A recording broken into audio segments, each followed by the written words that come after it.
Viewer discretion is advised. What you're about to hear contains disturbing allegations. This is a dramatized retelling based on courtroom testimony and investigative reporting.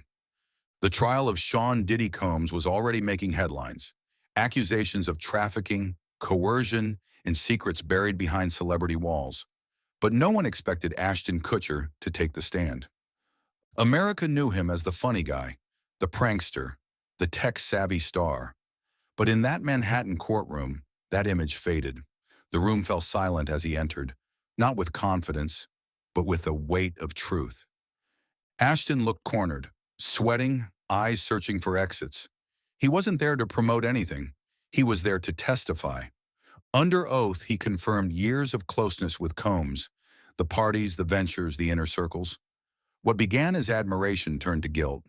The prosecution showed grainy footage. Ashton laughing, drink in hand, surrounded by shadowed figures. A Kedozer Hededick Magan party. Diddy's white party, he said. That was the first crack. Then came the recordings. A Kedozer Tizen Harem party. Audio played, laughter, music. Then Ashton's voice. We shouldn't be filming this. Another voice. Relax. They already signed. The courtroom shifted. Ashton described the system.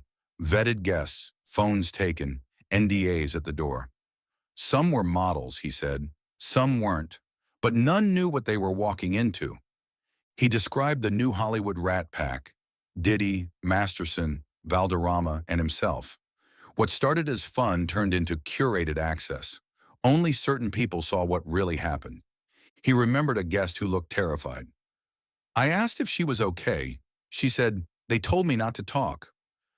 What Ashton described next was darker. He began detailing freakoff events, exclusive gatherings hosted by Combs, shrouded in secrecy, phones confiscated, guests blindfolded, some rooms guarded, others only accessible by invitation or code. I thought it was art at first, like performance stuff. But it wasn't, Ashton said. People looked scared. Some of them didn't come back. He admitted to signing multiple NDAs. Some were short, others over 25 pages long. He said he didn't ask questions. I thought everyone did it. Then came the financial piece. Kutcher's name was found across multiple documents, corporate emails, shell companies, branded campaigns. Firms that began as social apps or influencer tools were shown to redirect funds to accounts linked to Combs' businesses. One app collected biometric data. They said it was to help artists connect, he testified, but I found out later it was used for profiling. By 2015, Kutcher tried stepping back. That's when things shifted. Projects dried up. A TV deal suddenly vanished. Endorsements disappeared. Then came the quiet warnings. A Kedozer Tizen Hededick gala. Diddy approached him, hugged him, whispered, "Be careful what you forget." A week later, an unmarked USB drive arrived. It contained footage from a 2012 party. Ashton appeared briefly. Nothing illegal, but embarrassing. I got the message. In court, Ashton shared a moment from 2022. His wife received a photo of her with their kids, captioned with a legal clause she'd never signed. It wasn't a threat. It was a reminder. Even if you leave the party doesn't leave you. Then came questions about Masterson. Ashton described how their friendship began on set and evolved into shared investments, parties, and later, damage control. He recalled a 2017 dinner in the Hills, attended by producers, artists, and one of Diddy's lawyers. They weren't trying to prove innocence. They were trying to shut it all down. Documents showed Ashton's PR team crafted a campaign to flood the internet with positive stories during Masterson's first wave of allegations. I thought I was helping a friend. Now I realize I was helping bury something. A memo from 2018 outlined a plan to push charity appearances, red carpet moments, and product launches, all timed to distract the press. I was part of the machine.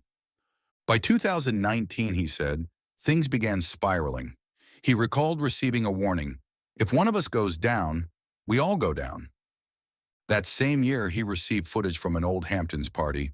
The file showed influencers being led into private areas. On camera, Ashton said, "Just keep them calm until we start." He claimed it was for a branding event. That's what I was told.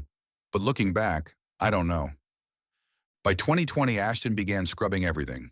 Deleted photos, ended contracts, shifted funds. But as the lawsuits rolled in, so did subpoenas.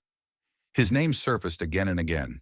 In 2023, federal agents showed up at one of his properties. They wanted footage, emails, logs. I gave them everything, he said. When asked why he didn't speak up earlier, he paused. Because I was scared. Because I didn't know who I was protecting anymore. And because I didn't know if I was one of them.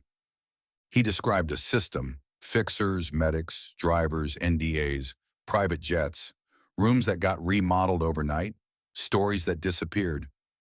You'd wake up and the mess was gone, replaced with something clean. Ashton said it became harder to tell who was on the inside. You'd stop getting invited. Or worse, you'd get reminders. He described a moment from 2018.